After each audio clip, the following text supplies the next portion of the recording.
빛을 따라서. 빛을 따라서 매주 화요일 이 시간에는 서대문교회 최종태 목사님께서 말씀 전하십니다.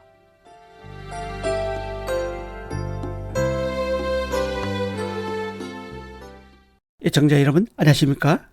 지난 시간에요, 성경을 역사적 흐름에 따라 읽어가는 연대기 성경 읽기란 큰 제목을 가지고 계속 상고해 보겠습니다.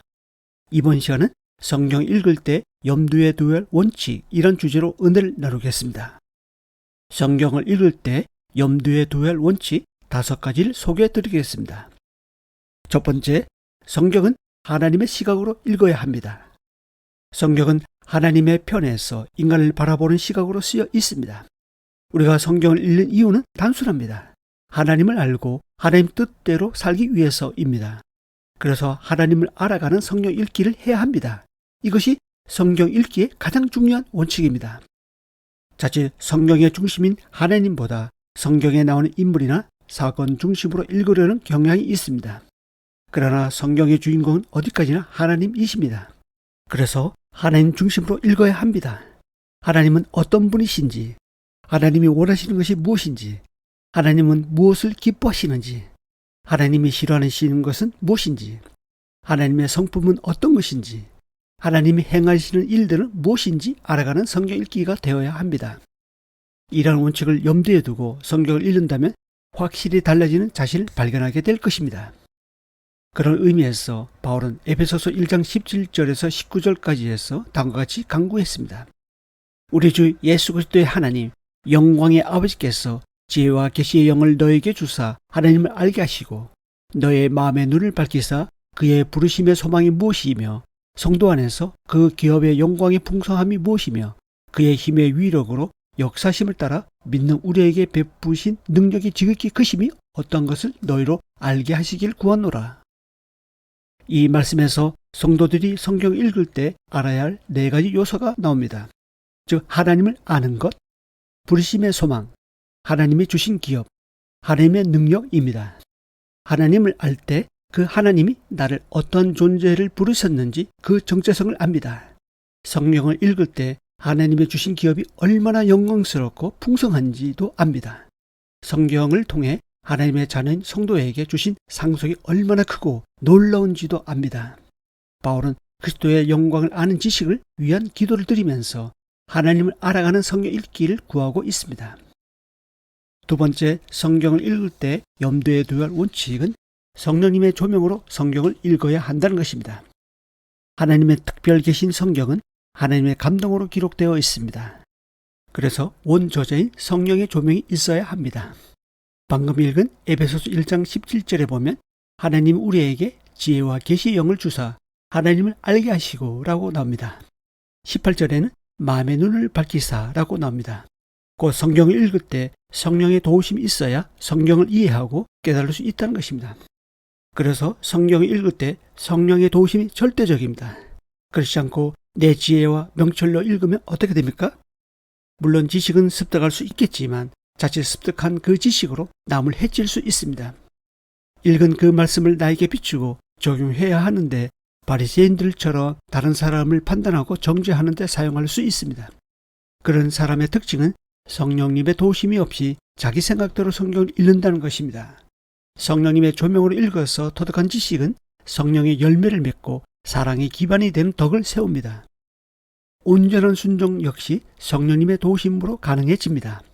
성령님은 우리가 온전히 순종할 수 있도록 도우십니다. 따라서 우리가 성경을 읽을 때 성경의 내용을 온전히 깨달아서 사랑으로 행하고 덕을 세우도록 바울처럼 성령님의 도우심을 구할 필요가 있습니다.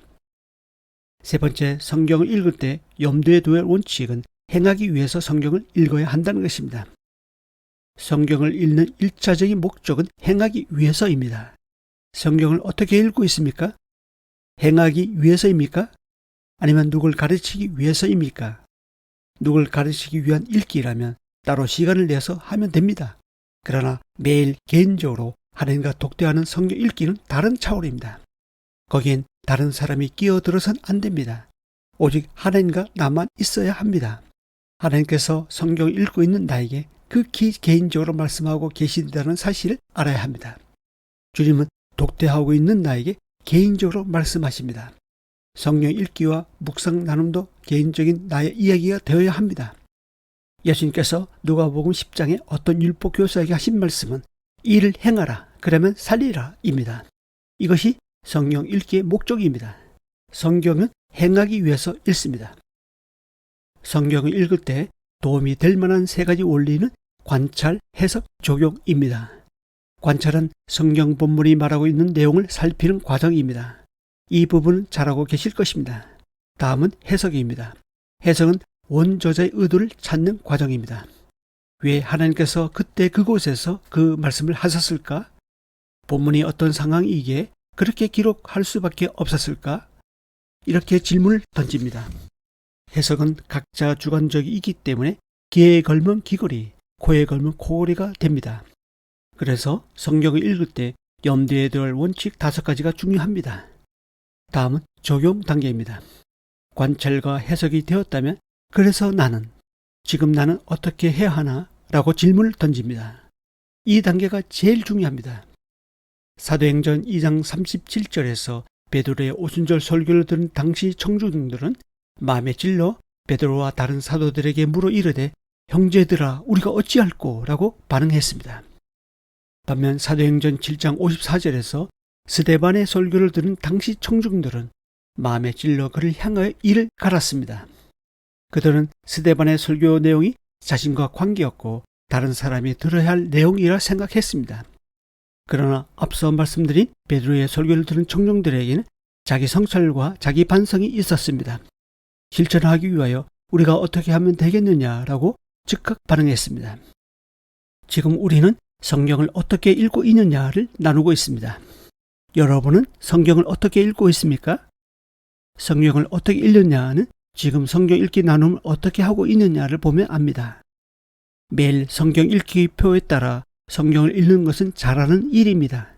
묵상 노트에다 적어 각종 모임에서 나누는 일은 더 잘하는 일입니다. 그런데 대개 관찰이나 해석에서 끝나는 경우가 많습니다.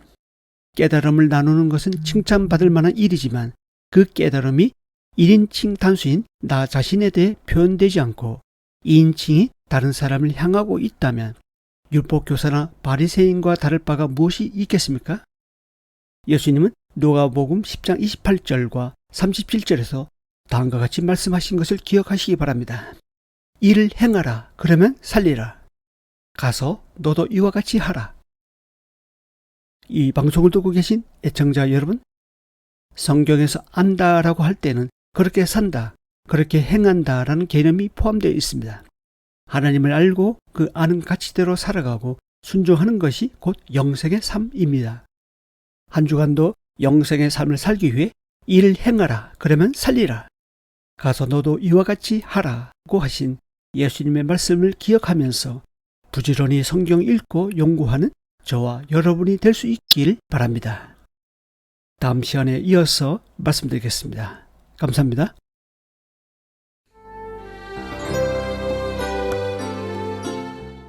빛을 따라서 지금까지 서대문교회 최종태 목사님께서 말씀 전하셨습니다. 오늘 말씀 들으시고 신앙생활에 도움받기 원하시는 분들 지역번호 02-3141-5853 3141국에 5853번 서대문교회로 전화하시기 바랍니다.